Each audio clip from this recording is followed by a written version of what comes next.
What's up, everybody? Welcome to another edition of Talking Elite Fitness. I'm Sean Woodland. He's Tommy Marquez. We are inside the Greater Columbus Convention Center after the opening day of competition at the 2025 Age Group CrossFit Games. And I mean, this is just a fun, laid-back event. And I don't want to take away from it's serious. People are competing, but there's just a different vibe here. Yeah, so again, I don't want to take away from what's at stake here because obviously these athletes in their divisions are competing for, being the fittest.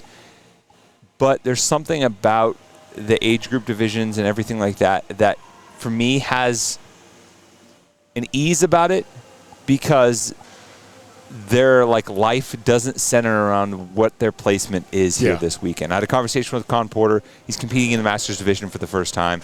And, he was just like, I love the relaxed feel of this. I feel like I don't feel the stress that I do competing at an individual. I have a career that's outside of this, so I don't feel like this is my sole pursuit. My year doesn't hinge on these 6 to 9 workouts. So he said there's something very nice about that. And then you add in the families and the friends that all come out to support, and in a very different way, I think, than the individual games. And that just makes it have a little bit different specialness in its own way, I guess. Yeah. Well, we're going to talk about some of the highlights today, some of the things that stood out. There are only 2 events. And then we are efforting Bob Jennings, who is, I don't know, what he's the Grand Poobah CEO, event director of this whole thing. Grand Poobah, yeah. That's pretty good. The former competitor and someone I think who and deserves a lot of respect in the Masters community because he has stepped up and he and Brock from Pit Team Throwdown have paired up and they're putting on a great event. But before we get into anything else, I want to thank our sponsor for today, one of our sponsors for today, and that is Thirdzy and the Rest and Recovery Collagen. I got mine over there in my backpack. Again, it was one of the first things that I packed. It is going to help you sleep better and recover better. It has no melatonin in it, so it is not habit forming. It has GABA, L-theanine, magnesium, ingredients that are designed, there it is. That's the travel pack, designed to help calm your central nervous system so you get to sleep more quickly, you stay asleep longer, and you get more out of the sleep that you do get. I got to do something about this. I'm a terrible sleeper. But when I have my Thirdzy, I get a lot more out of it than I would if I don't.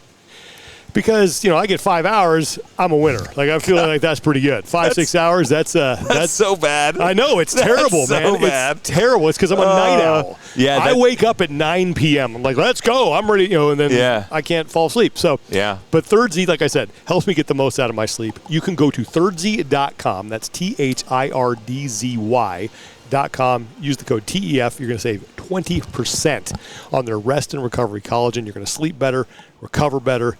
Oof. It's just a fantastic product made by really good people. So check them out, Thirdzy.com. It saved me last night because before the first day of competition, I'm working through stuff on the pre-show, trying to make sure everything's going to work tech-wise, and I just couldn't go to sleep. And then I just went and I had forgotten to take it because I was like, I don't want to go to bed yet. I want to keep working on this. And then I looked at my watch, and it was the witching hour, and I'm like, I need to go to sleep. And took a little bit of Thirdzy, helped me kind of calm down. I was still on West Coast time, so it just kind of eased me into that 65-degree temp that was in my room. Dude, I had that thing cranked down. Yeah. I don't get this luxury at home. I went, set it on Fairbanks, Alaska in the winter and just cocooned up in my bed. And kudos, I just got to give a PR to the Hilton over here. Best hotel pillows I've ever had in my life. Fantastic. They were amazing. The hotel pillows are usually not good. It's like they're in that weird netherworld. 1 isn't enough, 2 is too many. These 2 is just, I'm a 2-pillow guy, perfect. So kudos to the Hilton. As a 1-pillow guy, they're also great. Oh, okay. Yeah, well, there you go, and they're malleable enough to where you can put in some work and get it to where you want. All right, well, let's talk about the competition before we try and get Bob Jennings on here. 2 events we had, and it was different distances for different age groups, but it was the 7K for the younger age groups. So that was the run that happened this morning. And then we had the 1-rep max clean and jerk that was 4 20-second windows to establish a 1-rep max on the clean and jerk. And I want to get this young woman's name correct. She's 14 years old, and she hit a 260-pound clean and jerk. Talia Vosaki. Yeah, Talia Vosaki. She is someone who works with Justin Kotler. And we talked to Justin earlier, and this is a great story that Talia has. Apparently, she wrote Justin, I think at 12 years old, a handwritten letter explaining this is a goal of mine to make it to the CrossFit Games. This is what I want to do. Would you please coach me? You like had her you make the CrossFit Games in 2025 on her vision board. And Justin was saying like, I thought it was a little, I don't know, wasn't going to do it. It's ambitious. Yeah. And then he thought about it because Justin is who Justin is. Said, you know what, I'm going to do it. This is going to be cool. And coached her, and here she is at the CrossFit Games. And that was the best lift of any of the female age groups until I think the 35 to 39, or was it the 40 to 44? No, I'm pretty sure it was till the second or maybe second to last. Christine Milton's 35. That was it, yeah. And she beat it by 5 pounds. Like, Christine had a little bit more in the tank, came down to strategy, but she was pretty much one of the first athletes to go and set the mark that nobody could touch. And it looked good, too. It did. I mean, it wasn't incredible. And then that's the thing. It's like, and we've talked about this for a long time.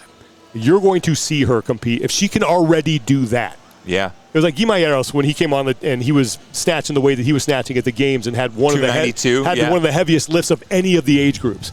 Like, that is a very good sign that young woman is going to be competing at a high level for a long time. Yeah. It wasn't on the stream because, in case you're wondering, we're only covering the 16 to 54-year-olds.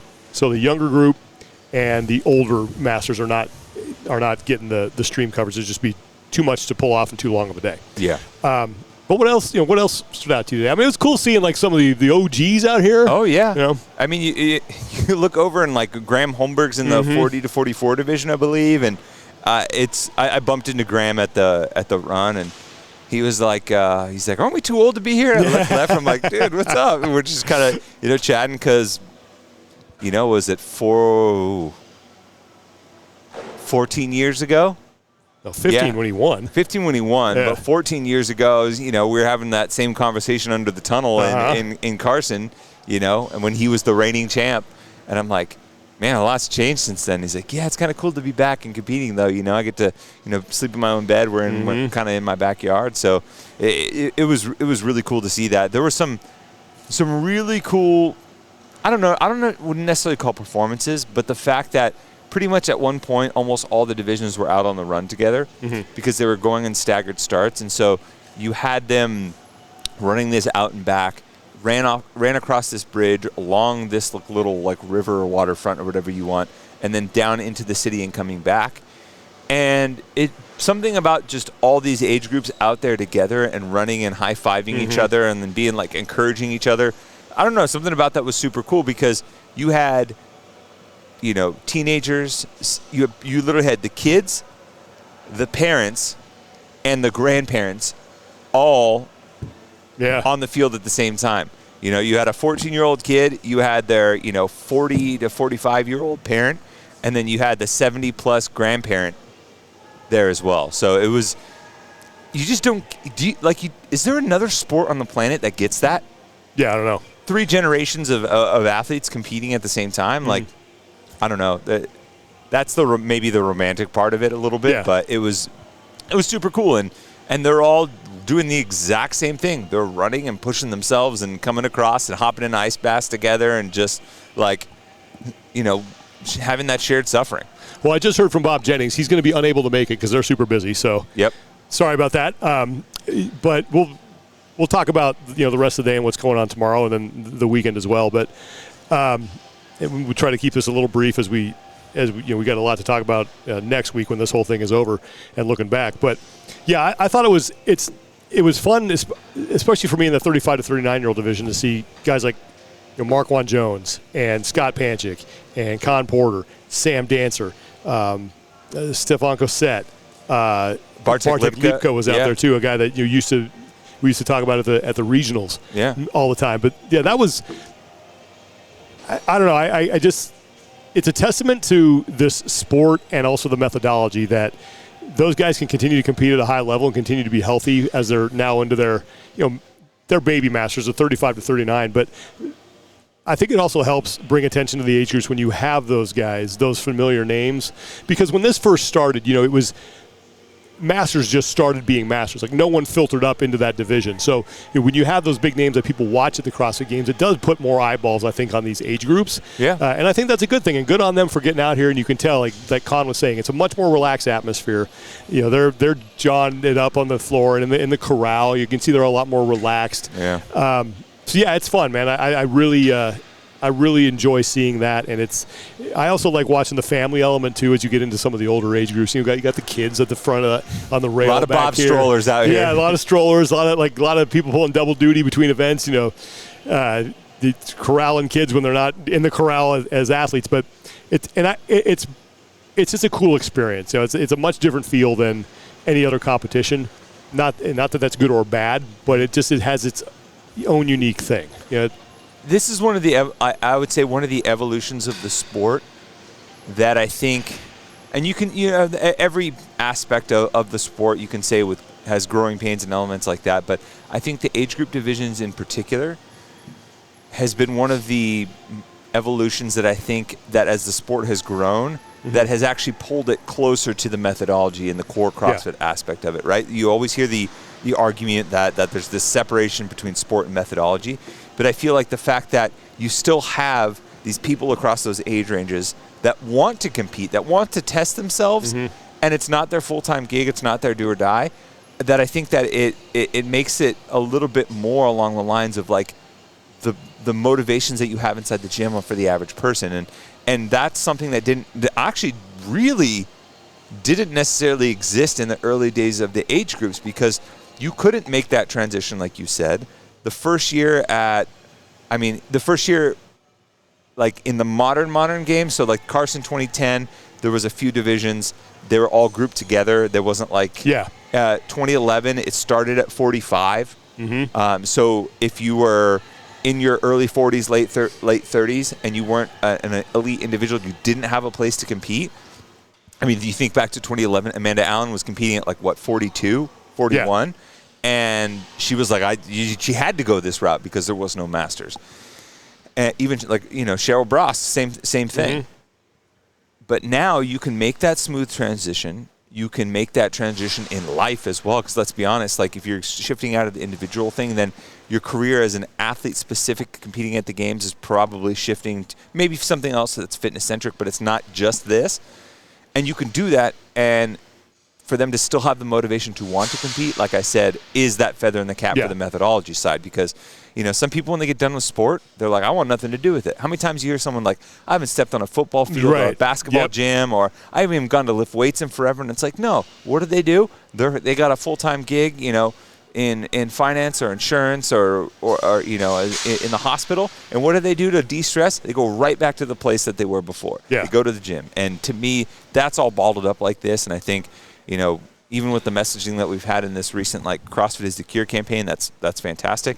This is like another aspect that I feel has always anchored the sport to the methodology. Yeah, and I was going to ask Bob about this if we had him on.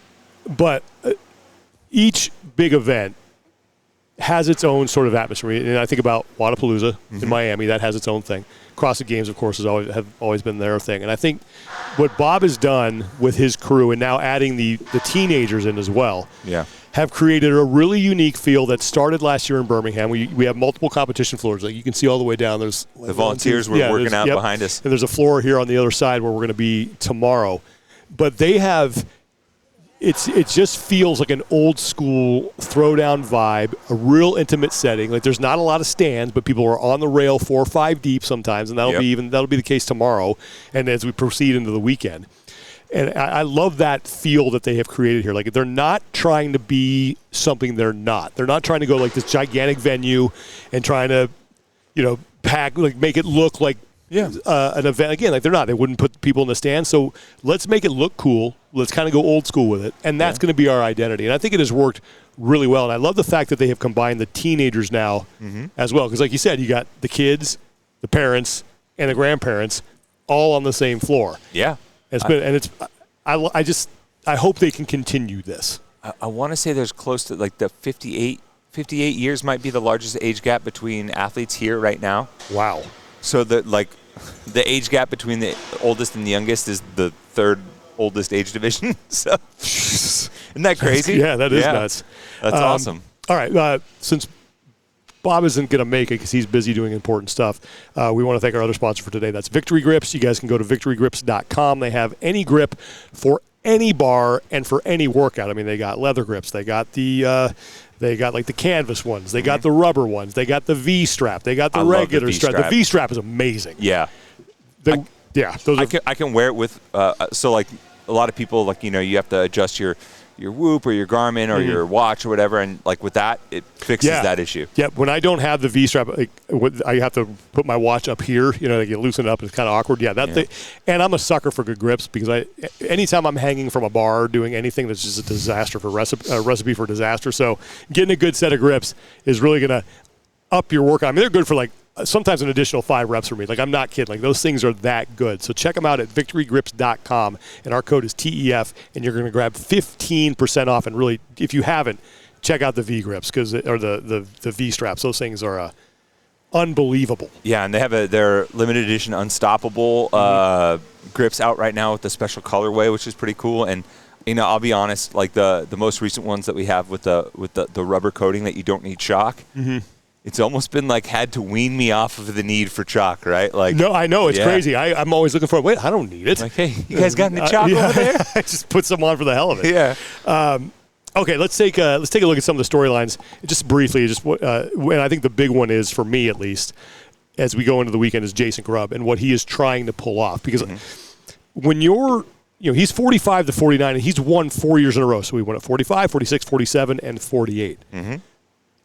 I think I got to look at the leaderboard and see where he's at. Well, doing the clean sweep of the of an age division is impressive. Obviously, he had some carryover from the 44. Yeah, he's in first place, and he does it in I don't know. It sounds weird, but a very Jason Grubb manner, which is what you say about like Froning and some of those other athletes, where like right, at least early on, they're not winning events, right? He's 5th. Was that 8th? Yeah. And 2 top 10s. Just steady. Let the chaos sort itself out around you. That was the case last year in Birmingham. It's the case again this year. And yeah, he's at least from what he would let on with me, he was healthy. So last year that wasn't always the case. But I'd love to find out like how many people have won their age group division the year before aging up. Like, I don't know if that's a common occurrence. It's a short list, I'll say that. Yeah. But the fact that he has a chance now to do it, and look, we still got a lot of competition left. But once he gets in front, it's going to be tough. I mean, you always got to watch David Johnson. He's probably going to give him a run for the money. And, Buck Jacobs was up there, Kane Hayes, Alexander Jolivet will probably be a factor by the time this thing is all said and done. But he goes, like you said, 5th and then 8th in 2 very different events. Which for him is like he thrives on, the classic CrossFit stuff, which this fits outside of it. Single modality run, single modality lift. Like once you start to mix and make the blend there of that's when he really thrives. So for him to come out of these 2 events that are very different and neither one is his strong suit, and he's in first, although it didn't play out the same way. You remember in 2014. When Rich came off of the beach event and then the overhead squat and was in first after the first day, and everybody was like, oh, crap. Yep. Like, uh-oh.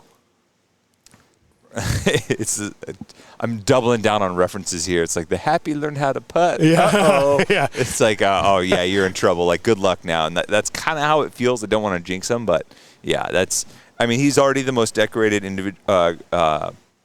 Masters athlete of all times in terms of winning, and you draw parallels to Tia on the individual side. He's on that kind of run right now. Yeah, I mean, if he wins this year, and then ages up into a new division, I mean, what's to keep this guy from winning?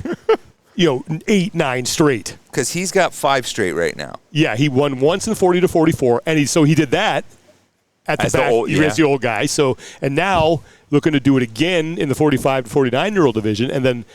I mean, I can't see that guy hanging it up anytime soon when he gets into the 50 to 54-year-old division. So 6. I mean, like, it's realistic. 10 is an option. I don't know. Yeah. It'd be crazy. Other thing that's been fun to watch is, we'll throw the leaderboard back up here, 35 to 39-year-old division. Con Porter U legend. Marquand Jones, Chase Smith. Chase Smith, mainstay out of the Northeast, a couple spots away from qualifying as an individual back in the day, 2013, 2014, 2012. Sam Dancer. Yeah, Scott Panchik's in 13th, but I'm sure he'll, again, we got 3 days left, but yeah, this is, I don't know, that's been fun. No. It is. I mean, that was kind of the purpose of this division when they started to create it. Make that bridge and have some familiar faces staying involved, and I mean, that's what it's been so far. That's what it was last year with Will Morad winning this division. Seeing Paul Tremblay and some of those other guys that were competing last year in this division. So it's been pretty fun. It's one of the marquee divisions every year, and that's why, because of the name power for sure. Yeah, we'll see if Con Porter can hang around up there, and I'm very interested to see what Scott Panchik is going to do as well. Yeah, and I mean, boys, was that 16 to 17? We had the 8th Subiano brother. I don't know how many Subiano brothers there are. And they have the best cheering section too. They wear his gear, and they got the Hawaiian State flag. War paint. Awesome. Yeah. Oh yeah. They got after it. And he Cleansure 335.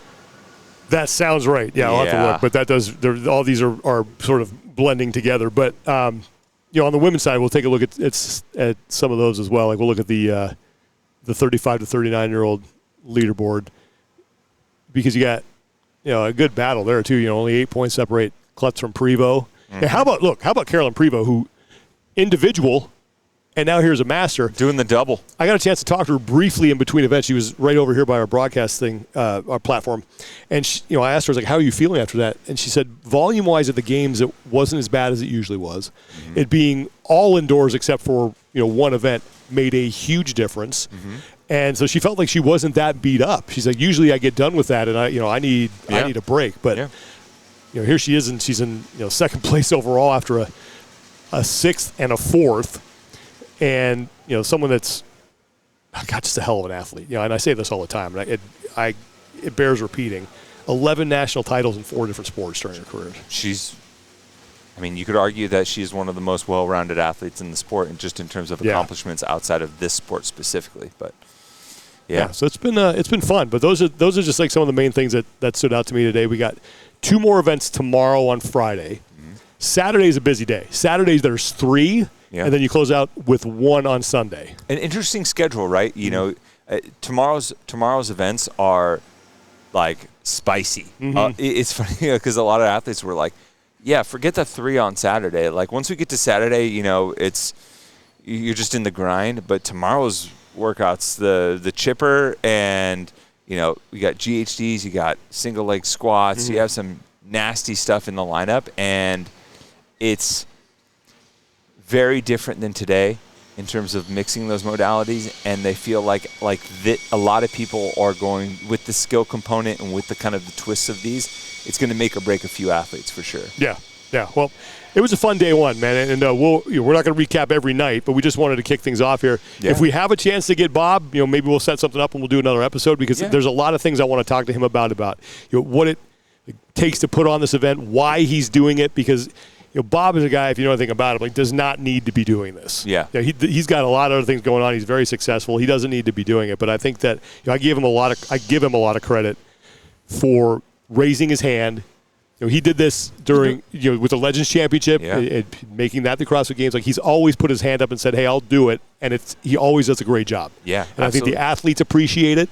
I just want to really pick his brain about a lot of the stuff that he has going on. I think Columbus is a great host city. It's great. This venue is awesome. So if you don't know, this is where they also host the Arnold Classic, right?